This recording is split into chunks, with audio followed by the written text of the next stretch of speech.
A Nation on the Rails, a story of a great United States with a European-style bullet train in a not-too-distant future, when the hum of old diesel locomotives had softened to a memory and the rusted rails of yesterday's ambitions creaked no more. The United States embarked on a journey that would redefine its identity. This is a story fiction, yes, but inspired by real-world aspirations of what could happen if America embraced a bold, Europe-inspired bullet train network. It is a tale of engineers, policymakers, workers, and dreamers all tied together by steel and velocity. Prologue. The spark. In the summer of 2028, a small town along the Mississippi Street, Genevieve welcomed a sea of engineers from around the world to witness a test ride of a prototype train called the Aurora X. It wasn't the first step toward high-speed rail in the United States, but it felt different. The project had become a nationwide conversation, a platform where cities debated daylight schedules, where freight and passenger corridors began to share the same map, and where the idea of a nation connected by swift, quiet, electric motion became a shared vision rather than a whispered policy. The catalyst was not merely a transportation need but a social one, a country that wanted to reduce congestion, cut emissions, and knit together communities that had grown apart by long driving times and limited mobility options. The Aurora X, inspired by advanced European prototypes, was more than a machine. It was a statement that America could design, build, and operate a system worthy of its size, ingenuity, and optimism. Part I. The dream takes shape. A new atlas of rail. The federal government convened a commission, not to dictate a single route but to invite a continental conversation. Where should the spine run? How should local and regional lines connect? Which cities would become hubs? And how would rural communities benefit from the shift to high-speed mobility? Key decisions emerged. A north-south and east-west spine centered on major metropolitan cores: New York, Boston, Philadelphia, Washington, D.C., Chicago, St. Louis, Kansas City, Atlanta, Charlotte, Raleigh, Dallas, Houston, San Antonio, Austin, Los Angeles, San Francisco, Sacramento. A preference for 180 to 220 miles per hour, 290 to 355 kilometers per hour operation in the core corridors, with higher speed sections where geography permitted and safety margins allowed. A shared track model with robust freight capabilities, using time division access to prevent conflicts and maximize efficiency. The public and the private. The project blended public purpose with private ingenuity. Public agencies funded core infrastructure, land use planning, safety standards, and passenger-focused services. Private companies designed rolling stock, signaling systems, and maintenance regimes under strict performance-based contracts. Regional coalitions coordinated timetables, labor standards, and procurement to ensure fairness and opportunity for workers statewide. Labor unions found a renewed voice in this era. Apprentices learned on the job with union mentors, veterans swapped stories with younger engineers about the challenges of scale.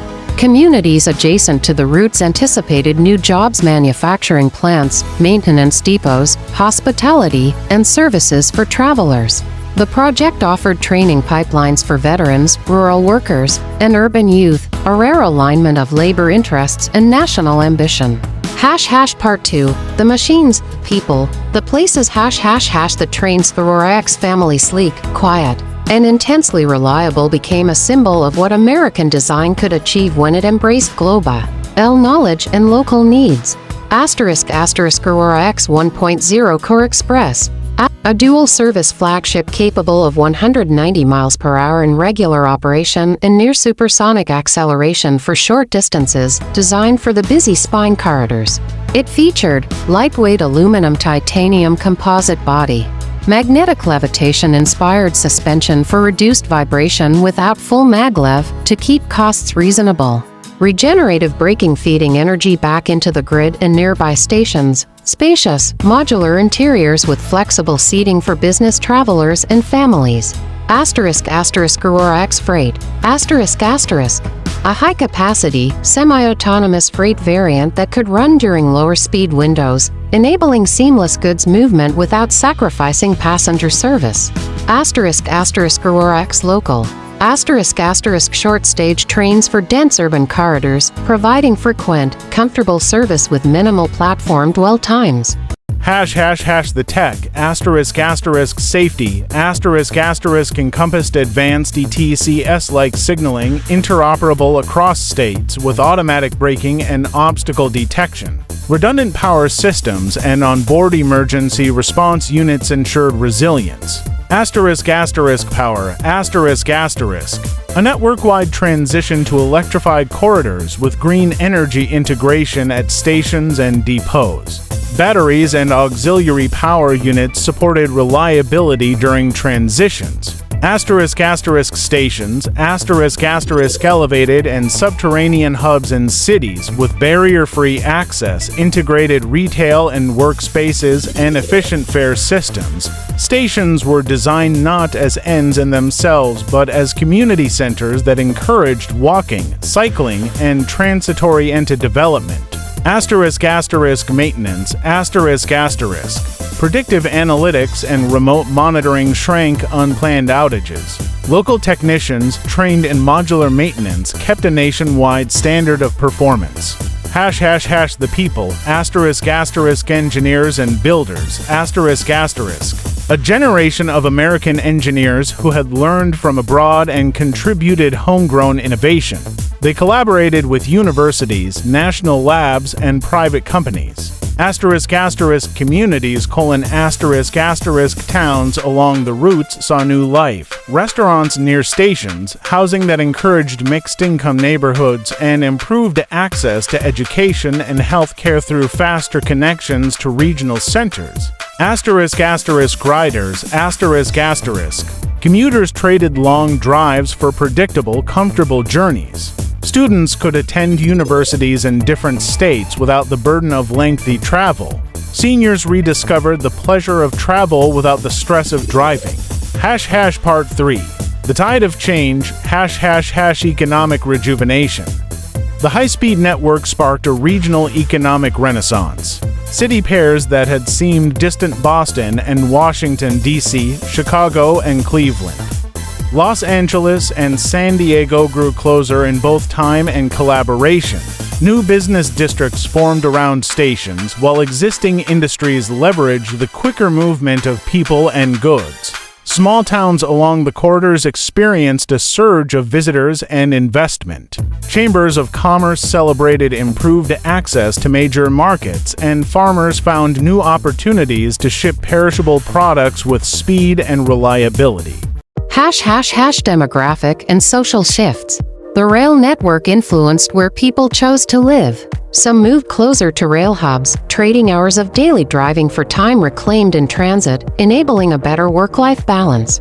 Others relocated to smaller towns that offered growing job opportunities and high-quality amenities, drawn by the promise of fast, reliable travel. Education and healthcare networks expanded. Students could attend elite programs without relocating, and patients could receive specialist care in distant cities with shorter travel times. Environmental impact. Electric propulsion, paired with green energy sources, dramatically lowered emissions from travel. The shift reduced congestion on highways, cutting idle time in traffic and lowering fuel usage.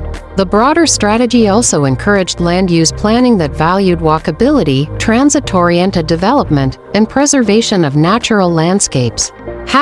Part 4. Challenges and resolutions. No great transformation comes without friction. The story of this bullet train era includes debates, milestones, and hard-won compromises. Funding and costs.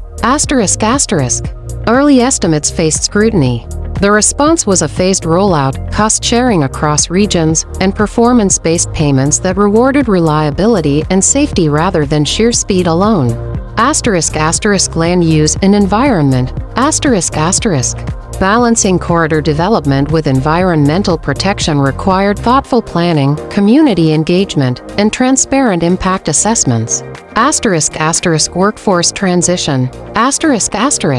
Transitioning workers from traditional rail roles to high-tech maintenance demanded retraining programs, fair wage standards, and robust safety nets. Technology interoperability. Coordinating standards across states and agencies needed a strong federal framework and agile governance to avoid fragmentation.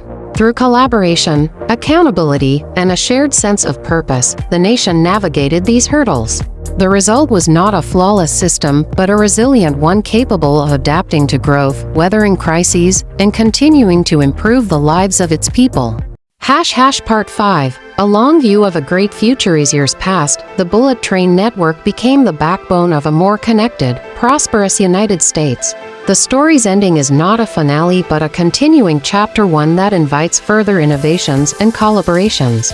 The United States developed a culture of continuous improvement. Upgrades to rolling stock, signaling, and station amenities kept pace with evolving needs. Cross-border cooperation with Canada and Mexico opened opportunities for seamless international travel and freight, strengthening regional supply chains. The system inspired further investments in energy, education, and urban design, reinforcing the idea that mobility is a catalyst for opportunity and equity. Epilogue. A reflection on greatness. In towns both large and small, people spoke of the new era with a sense of pride and possibility.